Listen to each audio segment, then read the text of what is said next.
Welcome to Camera Ready and Abel, the podcast that explores the intersection of media change and personal growth. I'm your host, Barbara Barna Abel, and my calling is to help you tap into your superpowers, hone your message, and make an impact on the world. This episode is brought to you by the phrase, belief to breakthrough. I'm thrilled that here to discuss is Cynthia Garrett.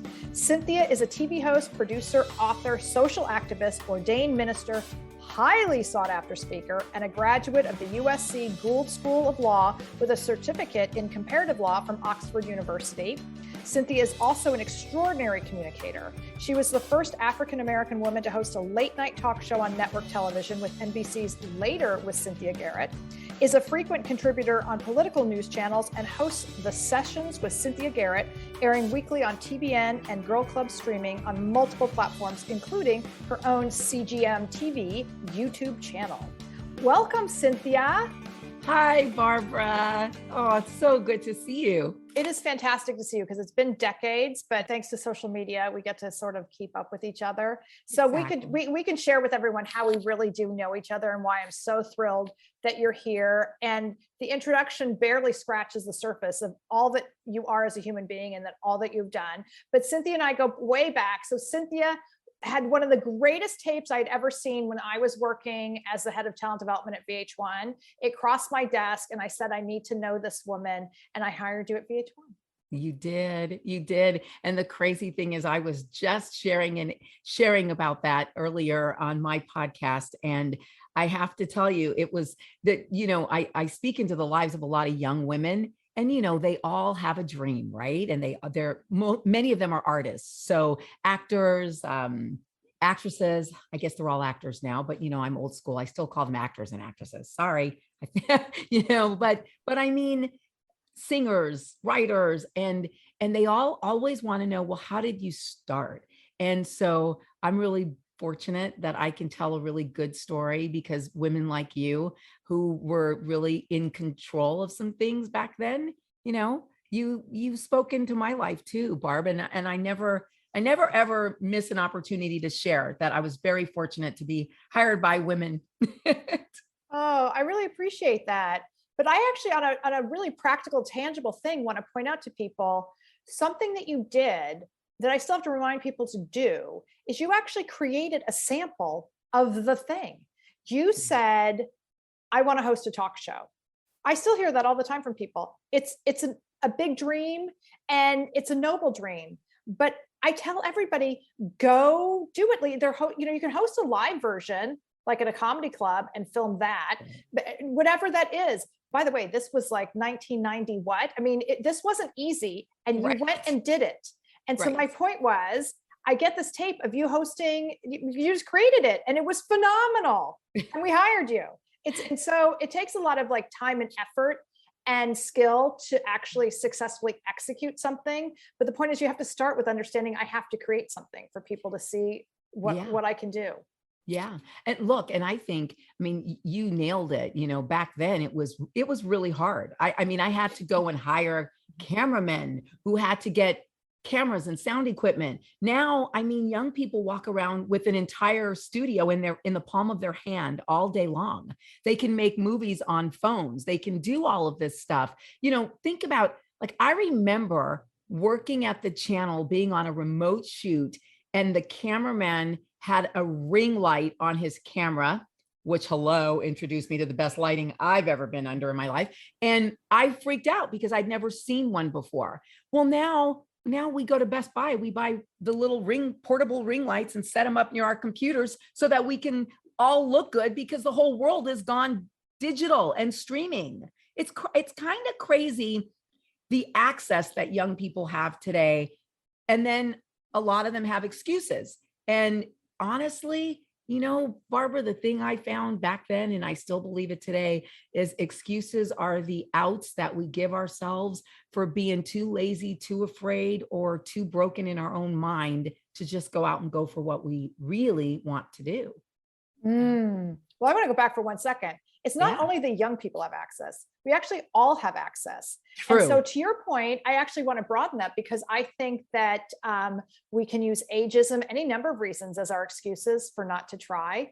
And I also want to laugh because I like don't go anywhere. Like I travel with a ring light now. I travel with lights with me wherever I go, just in case. So that's funny on that level. But I want to go back to the deeper thing they were saying. It was about the excuses that we tell ourselves. And I think it's universal. And I don't think it's age related or necessarily gender related. But I want to actually go now to the jumping off point for the whole conversation is, what does belief to breakthrough mean to you? Well, it means that at some point, only I can choose to believe. You know, I wrote a book called I Choose Victory, right? Moving from victim to victor. And it really doesn't matter like what your faith is. It really doesn't, because there's these fundamental principles that I really believe exist for all of us. And that is that we have these voices in our head that always try to tell us we're too old, we're too fat, we're too black, we're too white, we're too yellow, whatever it is. That voice in your mind that fights against your belief to your breakthrough, it's always going to be there. And it actually, as you get older, it just matures and it has new and more clever ways of telling you you're too not enough, basically. And, you know, it is kind of crazy because for me, it's just all about believing in yourself. You know, it's about making a choice when you wake up every day to choose victory. I choose to do something to make my life better today. I choose to do something to take a step toward what my dream is, you know, whatever that dream might be. And you can take any little step. Sometimes that step might just be having a good attitude because, you know, people are really drawn to positive people with good attitudes. And I find that I always want to help those people. And I find honestly that the seasons in my life, which I had the best attitude, were the seasons in my life in which I drew the best people to me and the most help to me. And those seasons where you're kind of going through, like, I'm just angry or bitter, or I just don't know what to do. And I want to blame the whole world around me for the fact that I got out of the bed and don't like, you know, my life. And that usually repels people, you know? And so at the end of the day, I do believe that at some point, life is no longer to blame and you have to choose victory for yourself. And that just means you got to choose to believe in yourself. It starts with you first. Okay. I'm just sitting with this. And now I just want everyone to understand why it's Cynthia Garrett Ministries and we've just been churched and how great is this. But I'm skipping ahead in my own notes because I don't know that you're aware of this, but you were literally the first person I ever knew who actively manifested something.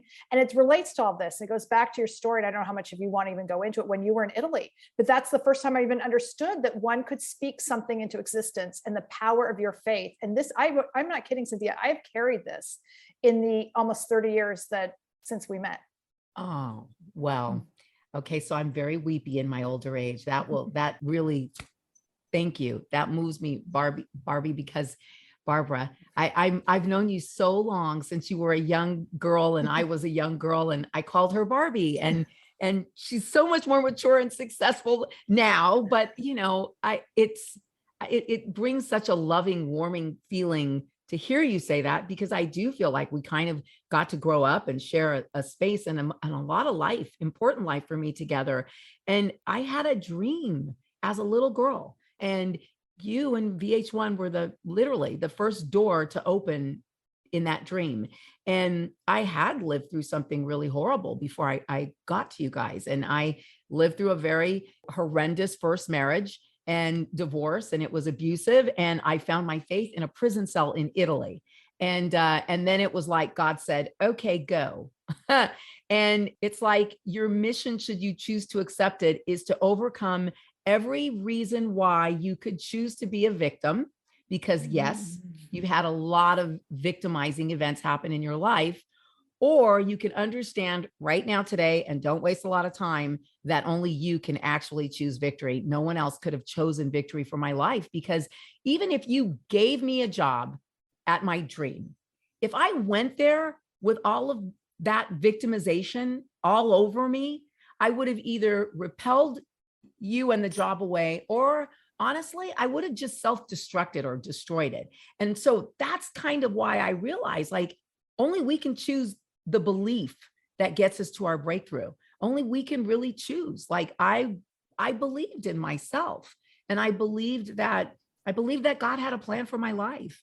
And my first book, I really talk a lot about this. And I actually shared my story, Barbara. I finally, decided I was going to share very transparently what happened in my very first marriage and very abusive divorce, and my time testifying in trials in Italy. And in my first book called Prodigal Daughter, which is still on, it's still on Amazon. I will always sell that book because I feel like I went through all this stuff, but I made a choice to believe not in God and myself, because that's where my strength comes from. And so what I realized at a certain point through a lot of life was that I've been given all these different tools in these experiences, even bad experiences. But if I gave those tools to God, he would make a message out of my mess. And I've come to believe that we all have a story. Like, we all have a story. Everybody. Does not matter where you're from, what you have. We all have something that causes us to feel humanness, sadness, abandonment, rejection, embarrassment, I'm not good enough. I can't do it. I'm overwhelmed. But the reality is that if you understand that your story is actually, your history is actually his story, I say, then it really helps you to see yourself in a bigger context. And for me, seeing myself in the bigger context of the world, number one, humbles me, because I realize I ain't that important and my problems are not unique. Everybody has a story and a cross to bear. And then it also gives me the ability to partner in a bigger story. So I look at humanity and I'm like, every day I have an opportunity to get up and partner with the bigger story. And in doing that, I get to use my story to impact humanity, to make a better story, which somebody else, I believe, is writing. And I think only God really, really cares about the bigger story. I think it's easy for us to get caught up in our own personal stories and overlook the fact that we're invited all the time to be a part of something bigger, and yeah, I mean, I figured out a bit of that before I walked into VH1 years ago, but man, my journey since then has really been about really surrendering to that, and being willing to let go in order to even receive, which sounds kind of nutty, but yeah, to be able to let go of my own, thoughts about me, desires for me, my own, selfishness. There's this book, it was a New York Times bestseller. It's like one of those big historic books written by a man named Rick Warren called Purpose Driven Life. I don't know if you remember this, right? Mm-hmm. Okay. So there was a point years ago where someone gave me that book and I kept it on my night table. I probably for like 2 years, because honestly, I'll be real, I just wanted to look like one of those people who would read that book. I really wasn't yet. So, right. So I was like, yes, but I have all the right books. Well, one day, a couple of years later, I call it the moment in which I came to the end of me. There are these beautiful moments in your life where if you allow it, you come to the end of yourself, and then you let God take over. You let something bigger take over. And then I think you really begin to find your wings. And I decided to go away alone and sit in quiet, which, I'm a talker. So sitting in quiet was something that many people who know me, they would laugh at me. Like, well, okay, so I have the quote unquote rock star brother, Lenny Kravitz, right? Lenny used to tease me and he's like, you're going on a silent retreat? Ha ha. Who do you talk to? The walls? Like, he was convinced I had to be having a dialogue with somebody. But I really went through this season of my life where being quiet and being still became really important to me, because I realized that I could hear God. I could hear my process. I could hear myself. I could bring things before him. It was like being in a cocoon, like a butterfly, right? And we all have these cocoon moments, or we should, where we go into, even if you don't want it, you go into kind of a deep, dark place where there's nobody there, and you feel really alone, and you struggle in that place, just like butterflies. They struggle inside of the cocoon, and that struggle gives them strong wings and beautiful colors when they emerge from their cocoon. And the truth of the actual cocoon and the butterfly is so much of a parallel, I believe, for our lives. We often push back against struggle. You know, we want the breakthrough so badly that we lose our belief. We want the breakthrough so badly that we choose to be victims in our own mind. So we develop these poverty mindsets, you know. We partner with the voice that says, I can't, I won't, I never will, I'm too old, I don't have enough followers on YouTube or Instagram or whatever it is, like all this stuff, right? But the reality is that when you emerge from all of that, you really do have your wings. And I think the difference between us and butterflies is that as humans, we have to keep returning to that cocoon. We have these seasons of transition where we got to keep going back to that quiet place, refuel ourselves, and then come out flying. And those are hard places to be. You know? Okay. Wow. Full disclosure, or this is sort of an embarrassing thing to admit, I had no idea that butterflies struggled in the cocoon. Like I thought it was like a passive, dormant thing like hibernation. So that is just blowing my mind, and the power of that. And that I love the metaphor that struggle is what gives them strong wings to be able to fly. Oh, Cynthia. Oh my God. I want to talk to you every day. Now I need the like daily, oh my God, I need my daily Cynthia. Okay. That was beautiful and amazing. So now I really get the belief component. And so for you, when did the breakthrough happen? I'm sure they continue to happen, to your point where you just said, you know, life is constantly evolving and changing. You were challenged to believe in Italy. When did you hit you that you went, wow, I now feel like I'm on the other side. I've experienced some kind of miraculous breakthrough? You know, I got to tell you, so for me, I grew up I was taught, you set goals, you achieve your goals, you work hard, you perform, you behave. So it was all about me and my efforts. And that's when I went away with that book, kind of to circle back to Rick Warren's book, Purpose Driven Life. The first sentence of the book says, it's not about you. At that point, I literally thought I was having a nervous breakdown because I thought, what? Then what is it about? Like, I can't even read this book. I can't believe this. It's got to be about me. Of course, it's about me going to school. I have to get good grades. I have to do a good job. And Rick Warren in that book, no matter what you believe, he basically then proceeds to break you down to nothing. It's not about you. So then he takes you to that place, of course, where you're saying, well, what is it about? What's his opinion of what's it about? What he was teaching is that his opinion, which he kind of rooted in sort of in his faith, is that it's about other people. It's about the world around you.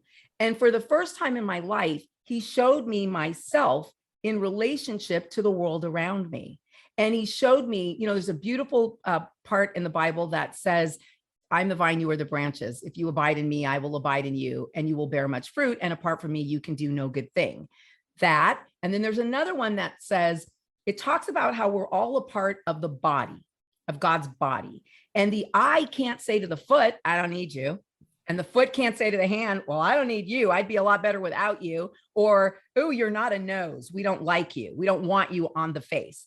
None of that can go on for the body to function correctly. And it really showed me we all actually have a role to play in the greater body. If you look at the world or humanity as this one godly, beautiful body that can do so many amazing things. I mean, people are so creative. We have brilliant minds. We have the hearts to love if we choose. You know, we have eyes to see other people if we choose. And so it just started to sink me into thinking about a lot more than just my own efforts, but what my efforts actually meant in terms of the greater whole. So I don't know if I answered your question, but it was kind of a lot of that really, you know, when I came back from Italy, I came back with an understanding of that, but not really.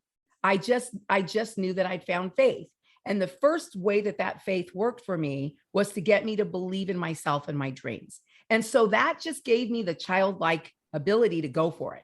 Like, just go for it. You know, you want a talk show, you want to do this, then go put it together.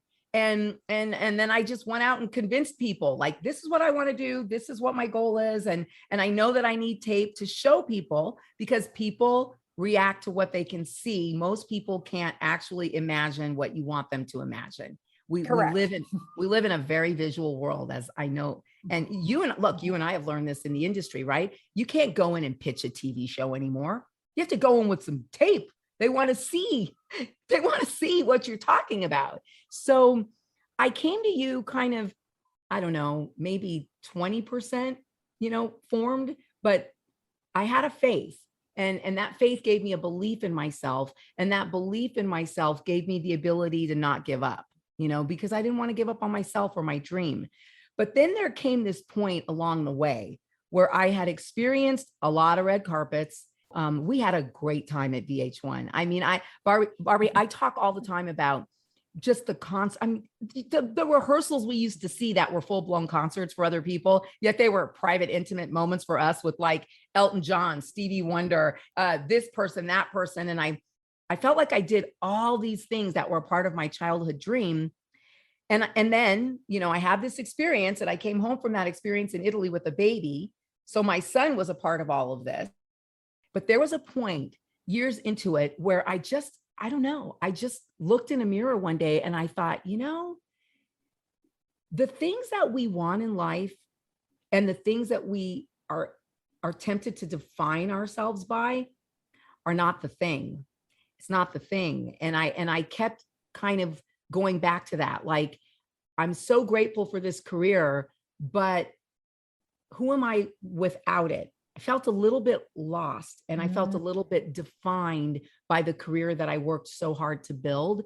And I had one day as my son was turning about 14 years old. And I realized that the most important job that I had in life was to parent him. And he was becoming a young teenage boy, and he really needed a lot of attention from me. And I had been very distracted for a lot of his life with 2 or 3 phones to my head, juggling agents and managers and career pursuit. But the most important thing was in front of me, and I didn't want to mess it up. And so I remember very clearly, I got on my face, I laid on the floor, and I said, okay, God, I believe you're there. If you're still there, you can take the cars, you can take the houses, you can take the career, you can take the famous people, you can take the money, you can take the agents, the TV shows, the lawyers, and the phones. I just want to know why I still don't understand what my purpose is on this planet. I need to understand something much deeper about myself and about myself in relationship to this kid and in relationship to the world around me. And I feel like you saved me for a lot more than this. And that began a very interesting journey to my breakthrough,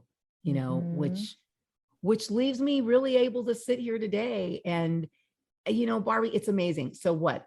I'm in my late 50s now. I've never been more confident.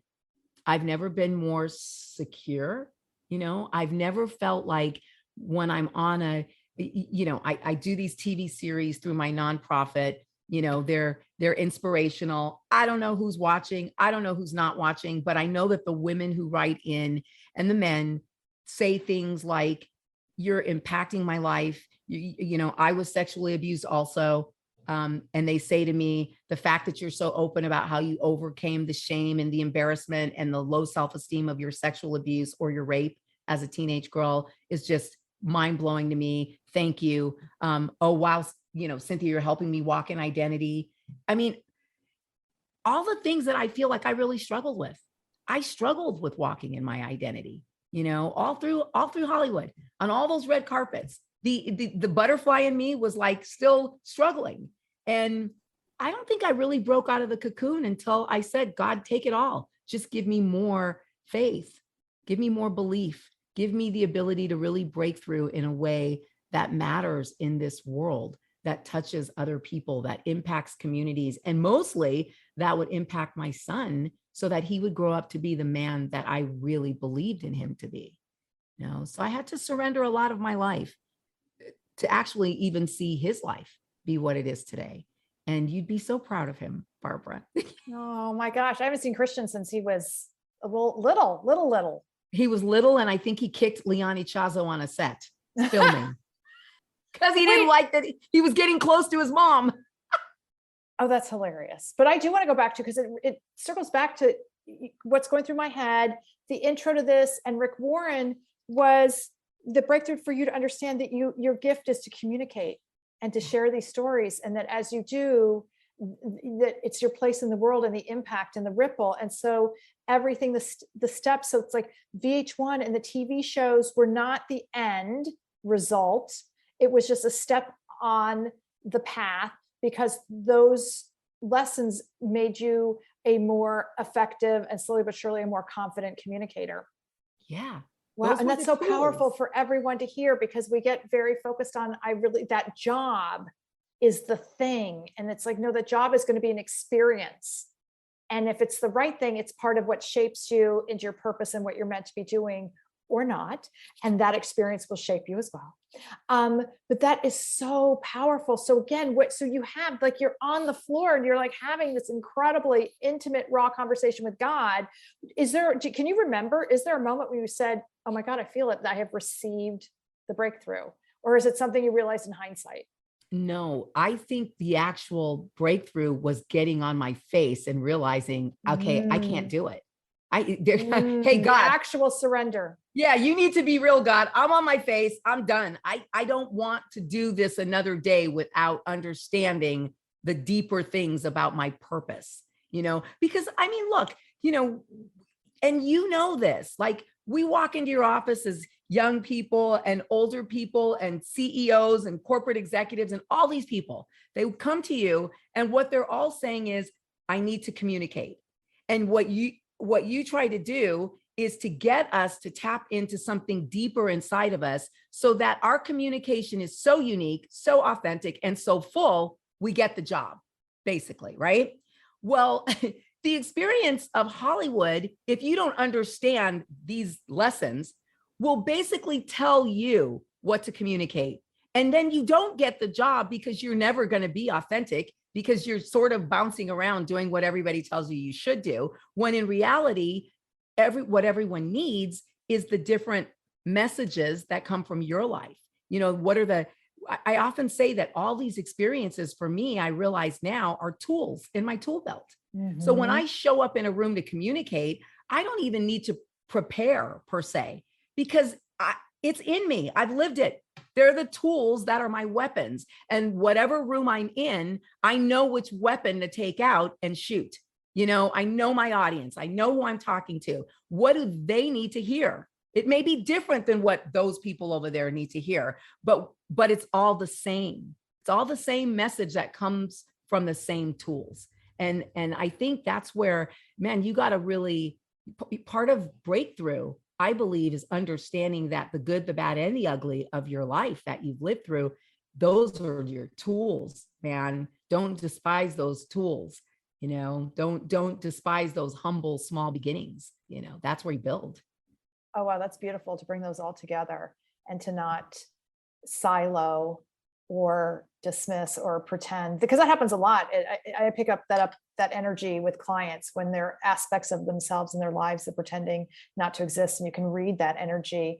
But actually, one of the things I want to say is we are so in sync in terms of core values. I want to go back and like literally rewind this and say, just quote you all over the place in my tools, because it is so much about understanding goal, audience, platform on a strategic level. But what you really tapped into that was so powerful and beautiful is, one, going back to belief, understanding the value of your story, which you spoke to so beautifully in the beginning of this conversation, and then understanding going to find who needs to hear this story. And then on top of it, what we have in a digital world are all these places that we can share our story so that the people who need to find us can more easily find us. And that is such a powerful thing that you were talking about, is you surrendered, you gave in, and then all these things start to blossom.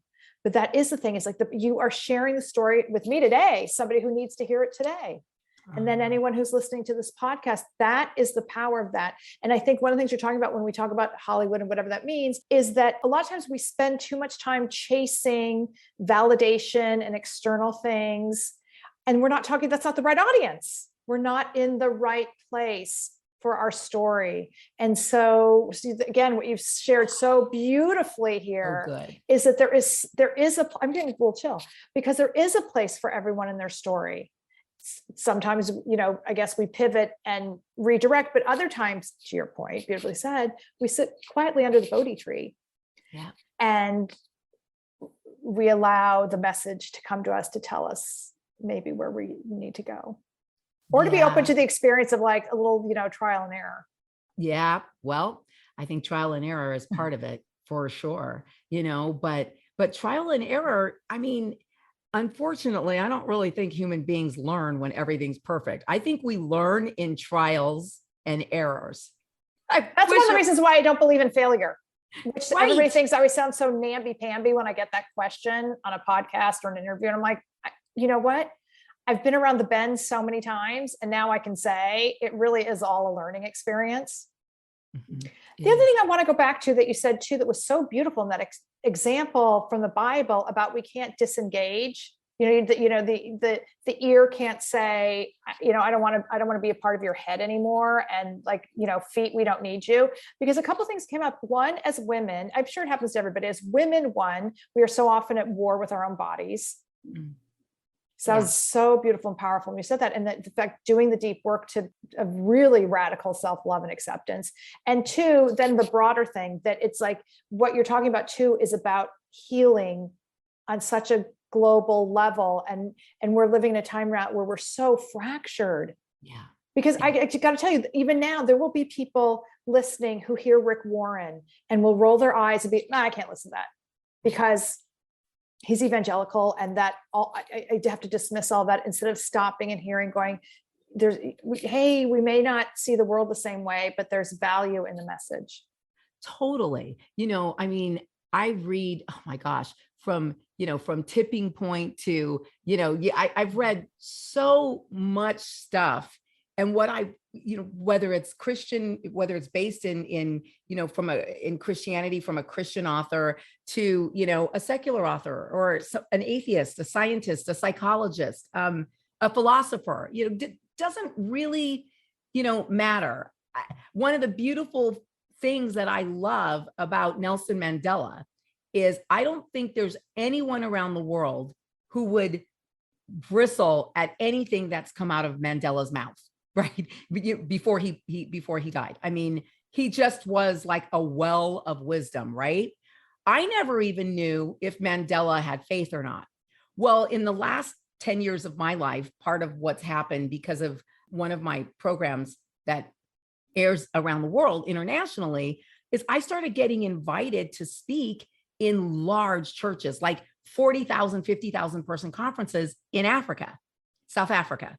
And I remember when the first time the man who brought me there, he's an older gentleman. He ordained me as a minister. And I said to him, Pastor Ray, I'm not a preacher. Like I'm just a girl, who, tries to use my experiences and, help others. And he looked at me and he started laughing. He said, "Oh, that's so funny. Have you ever watched yourself on TV? You're a preacher." And I said, "Okay." And he said, "Cynthia, I'm in a country where women of color they don't feel like they have a voice, and they haven't had a voice. And just you being up there, opening your mouth and speaking, that's ministry, because you're giving them permission to open their mouths, to be bold, to say what's on their mind, to live, and then I didn't realize it until I was there. And in the middle of one of these moments, my husband I married a white guy, right? So there's my blue-eyed hubby sitting there on the front row, all proud, because he always said, "I always knew you had so much more to say than makeup tips, and what dress are you wearing on a red carpet?" But I realize it, as does he, the power of permission and unity, and the fact that color is a beautiful thing, but not because it divides. Color and culture is a beautiful thing because God made us all really unique, and he made us as individuals. And I don't have to be like everyone else, and you don't have to be like everyone else. And there's beauty and power in that if we only embrace it and stop hating on each other.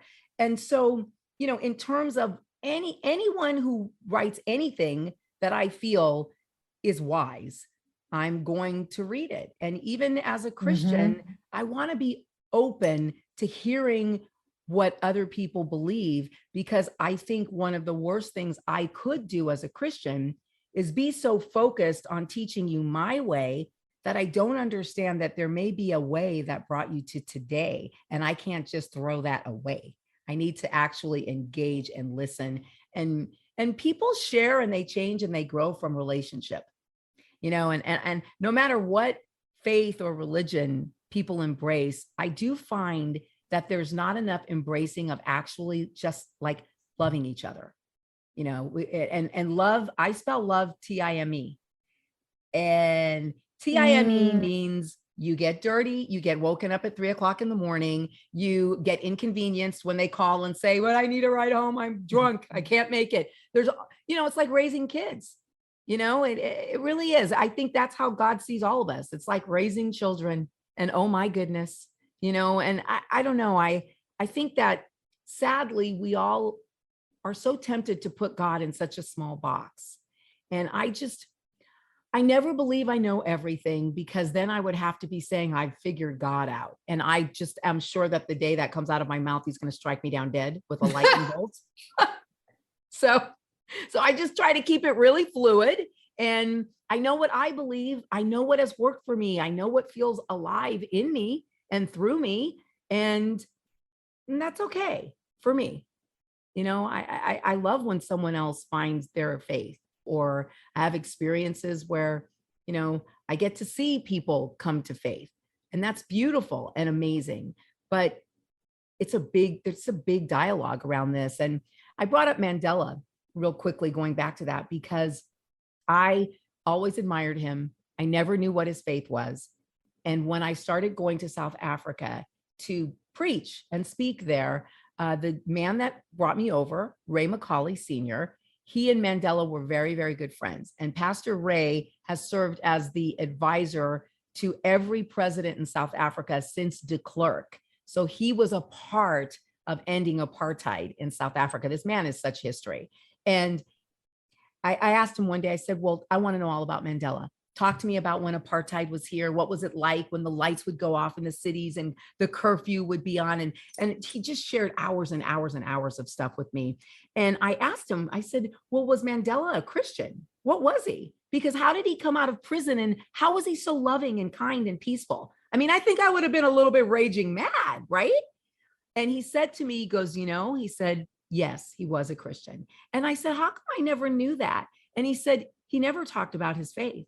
Really, not with anyone outside of people closest to him. But he said, but he used to have plenty of visitations from Jesus in that prison cell. And I was blown away, because I was like, are you kidding? Why didn't he share that? And he said, that's the evangelical Christian in you.